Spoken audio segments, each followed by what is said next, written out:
Hello, and welcome to our AttackTree web demonstration. My name is Martin, and I'm a technical consultant at Isograph, and today I'll be taking you through the features of Isograph's AttackTree software.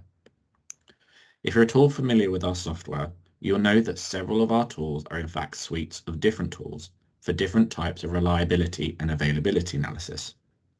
So you can buy access and essentially cherry pick the type of analysis that you require. AttackTree is no different.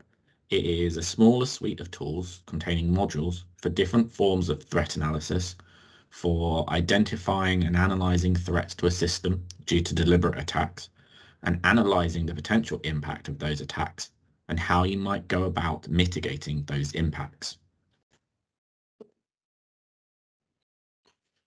On screen now, you will see our AttackTree suite, and by clicking on the top left drop-down menu, you'll be able to see the list of different tools that exist within AttackTree. Included in this is the threat analysis tool, and this is where I'll begin the demonstration shortly. Threat analysis is a tool used for identifying the threats to a system and ranking them by their level of risk.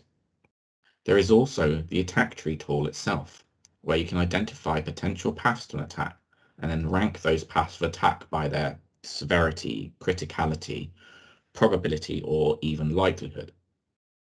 In addition to this, there's also the mitigation tree facility, which allows you, having once identified the frequency or probability of a successful attack, to look at the frequency or probabilities of different outcomes from that attack based upon the success or failure of different mitigating systems that have been put in place.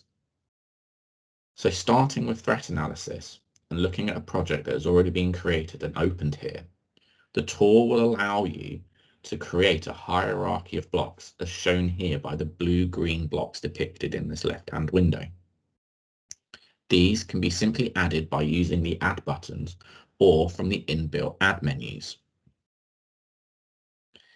Each of these blocks will represent a system or subsystem, or as defined here, an asset.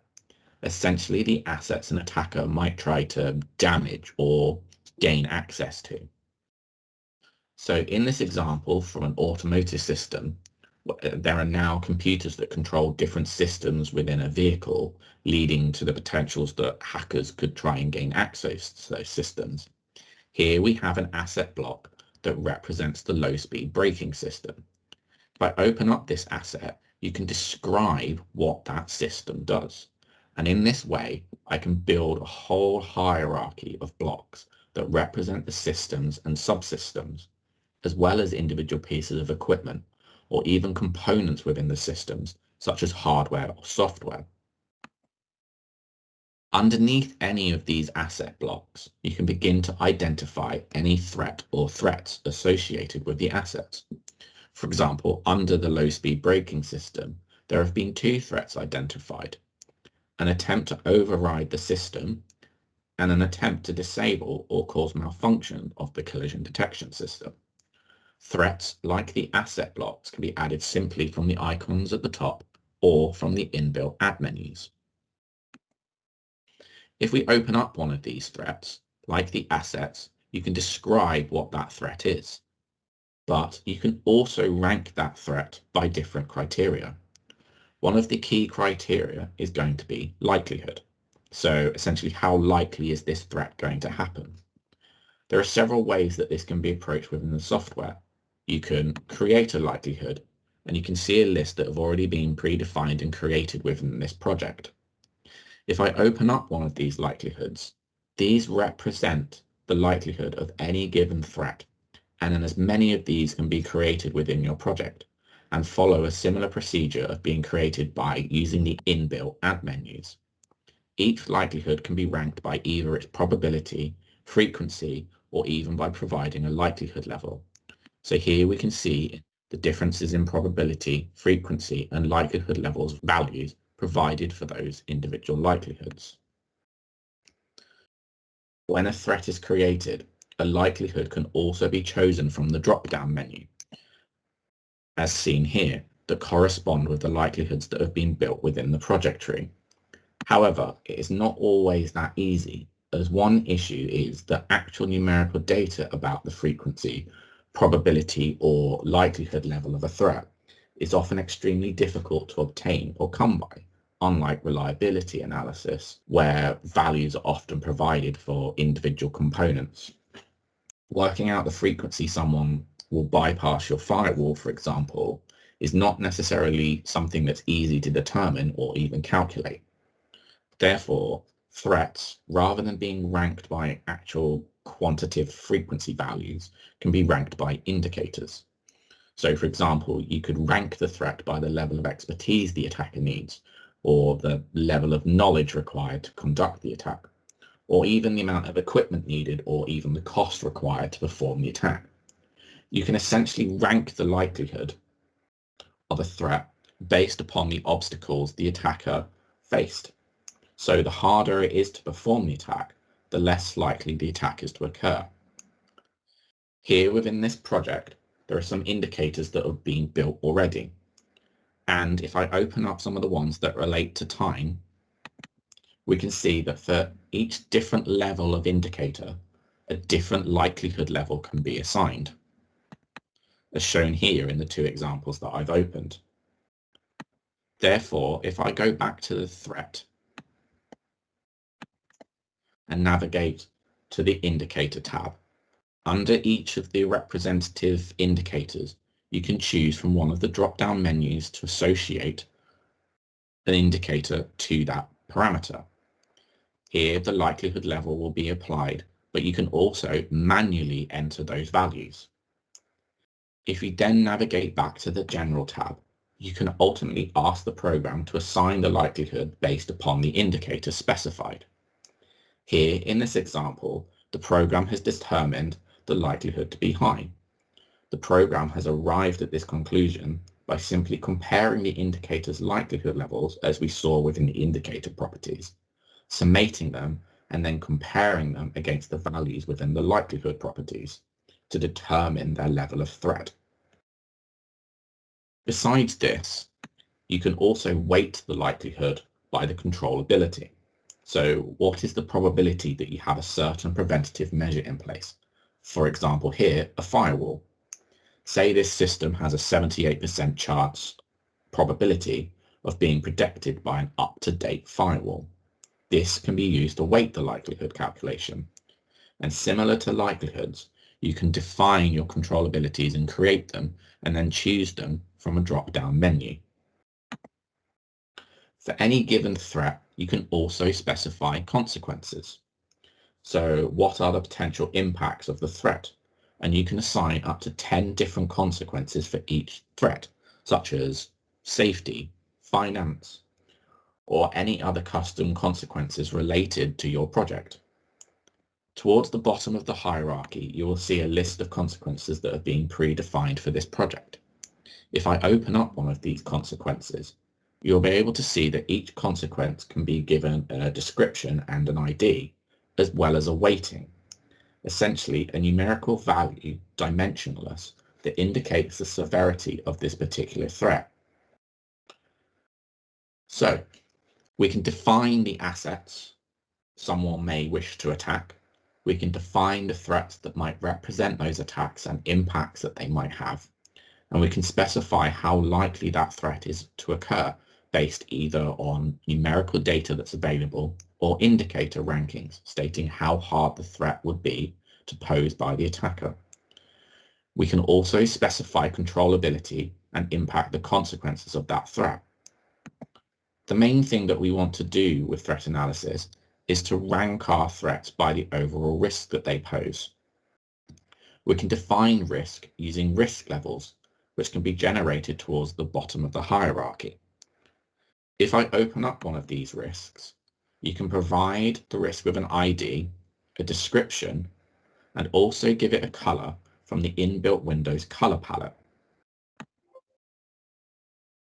For each risk ranking, you can specify an upper bound on the risk coming from a given threat. The program will calculate the risk of a given threat by multiplying the frequency of the likelihood of the threat by the weight of the consequence. It will then compare that risk value to the values given for the different risk levels, and by working out which range the threat will fall into, and ultimately allocate a risk level accordingly. It can do this for up to 10 different categories of risk. So, as we set up our likelihoods, our consequences, and risk levels, the values that we've been entering allow the program to automatically construct a risk matrix. And you can view this by going to the special functions and selecting the risk matrix. Here, you can see the consequence matrix for safety, with likelihood depicted down on the left and consequences along the top. The program has allocated the risk levels to each combination of consequence and likelihood based upon the risk level boundaries. The program is going to take a look at the consequence and likelihood assigned to each threat, compare it to the matrix, and allocate a risk level. Here, it's displayed for safety. However, it's easy enough to navigate and display the matrix for whichever impacts are more important for your analysis. Therefore, if I navigate back to the top of the project, and here we can see in the grid view all the threats that are related to the system, you can essentially rank your threats according to the risk level. This allows us to see, for example, that the override system has a higher level of risk as opposed to the collision detection system and those others depicted in green or yellow, and therefore could prompt us to investigate further or conduct further analysis as to how to reduce this potential risk. Within threat analysis and AttackTree, when creating a new project, you have the ability to automatically create the likelihood levels, or even have the consequence categories, indicator options, and risk levels created, depending on the standard that you're working with. To do this, you can simply open AttackTree and navigate to the Special Functions menu and select Template. Here, a dialog will open where the user can choose from a list of preset standards that they wish to work with. Once selected, say here the ISO 26262 standard, click OK and select Yes. The likelihoods and other attributes will be automatically populated and visible in the tree hierarchy window.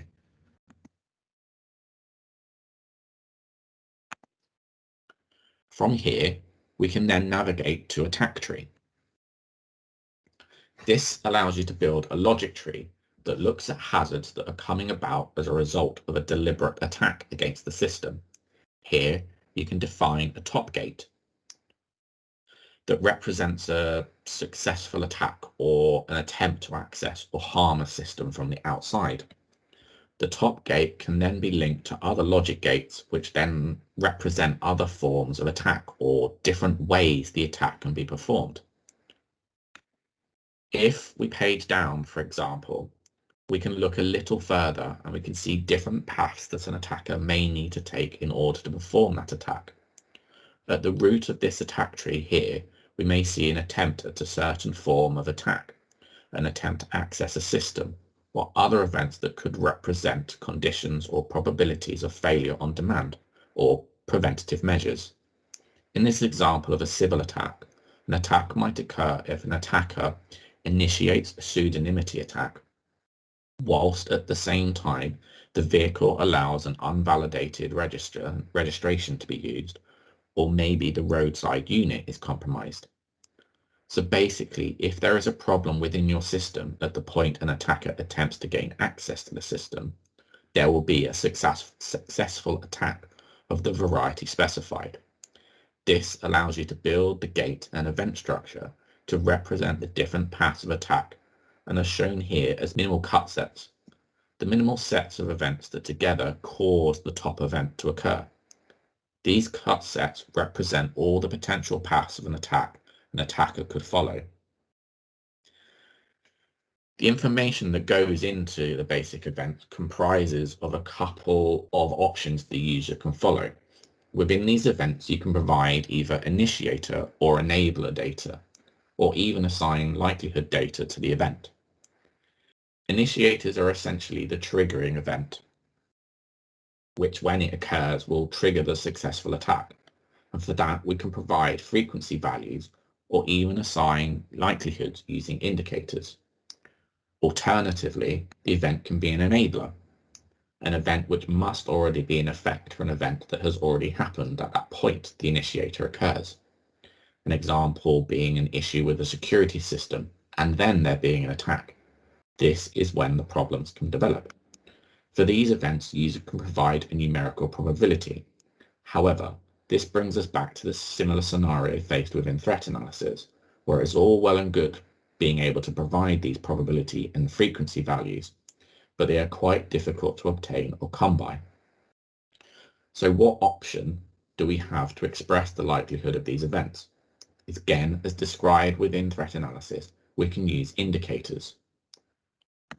We can either enter the indicator values manually or, like within threat analysis, choose from the indicator options expressed in the drop-down menu for each category stipulated. The indicator options are shared between threat analysis and AttackTree, so there's no need to re-add them, and they then appear again here in the left-hand window. If we navigate back to the top of the logic tree and run an analysis and view the results, taking a look at the results and selecting the gate and the summary options and the top gate, here we can see the calculated frequency of a given attack being successful. However, this may not be entirely realistic, and it's not going to be as easy to get the probability or frequency information for the basic events within the tree.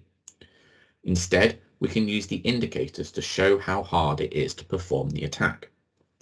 The best place to look at this information is under the cut sets option. These are the sets of events which trigger the top event and trigger the successful attack and are essentially our paths of attack.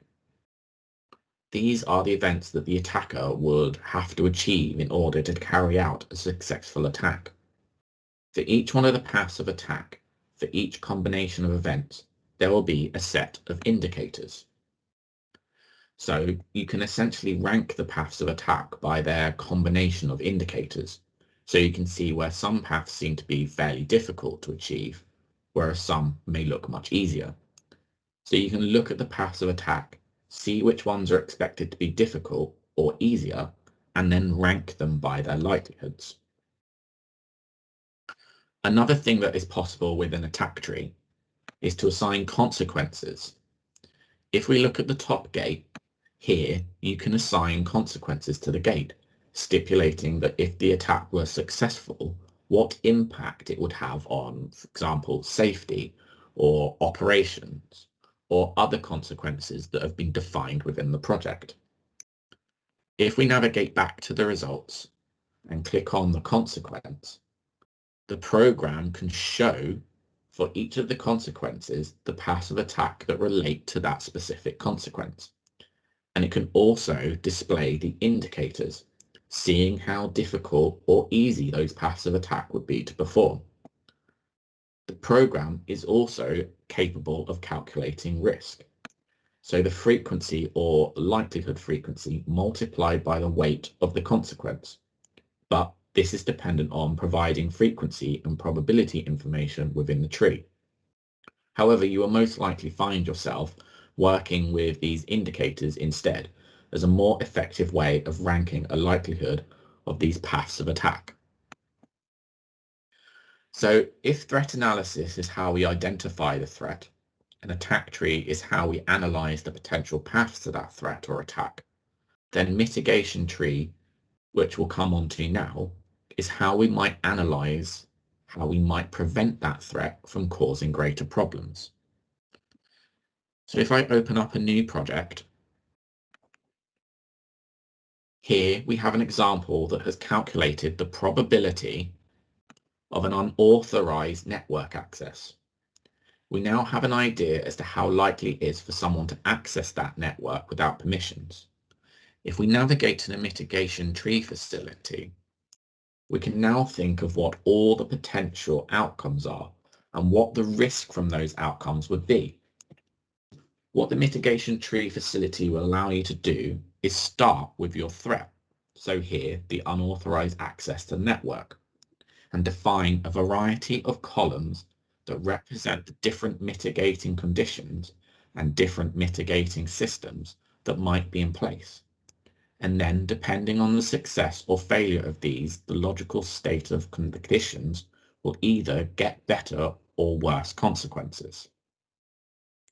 Therefore, in this example, if you have the unauthorized access to the network, followed by user accounts not having administrative privileges, where sensitive data is encrypted but is not to a high standard and is broken, followed by a strong press release to reassure customers, then as a consequence there will be minor damage to the reputation with some data loss. Alternatively, if you follow a more failure-dominated path, where the user accounts have administrative privileges, data was stored as plain text, and the press release failed to reassure people, then the consequences of these would lead to a drastically damaged reputation and a full unrestricted access to the network.